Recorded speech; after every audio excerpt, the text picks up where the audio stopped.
સોમનાથ, જય ગૌ માતા, જય દ્વારકાધીશ।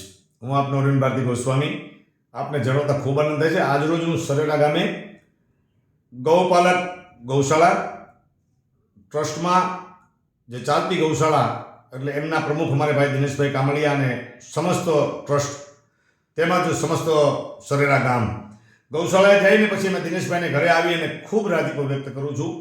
એ ગૌશાળા એટલે એક નિરાધાર ગાયોની સેવા ચાલી રહી છે, કોઈ હેતુ બીજો નહીં, કેવલ લૂલી લંગડી અને હાવ જે કોઈ નિરાધાર ગાય હોય એમની સેવા થાય છે। તો મિત્રો, આપ પણ આ ગૌશાળાની મુલાકાત લો અને ખૂબ સારી સેવા કરે છે ભાઈ પ્રમુખ અમારે દિનેશભાઈ કામળિયા અને આખું ટ્રસ્ટ મંડળ અને સમસ્ત સરેરા ગામ તેમજ જે ભક્તો આમાં સેવા કરે છે બધાને, દ્વારકાધીશને, ભગવાન સોમનાથને, માં ગવત્રી અને મોગલને પ્રાર્થના કરી કે એમને ખૂબ તાકાત આપે। ફરી એકવાર બધાને ખૂબ ખૂબ અભિનંદન। જય દ્વારકાધીશ, જય ગૌ માતા, જય સોમનાથ।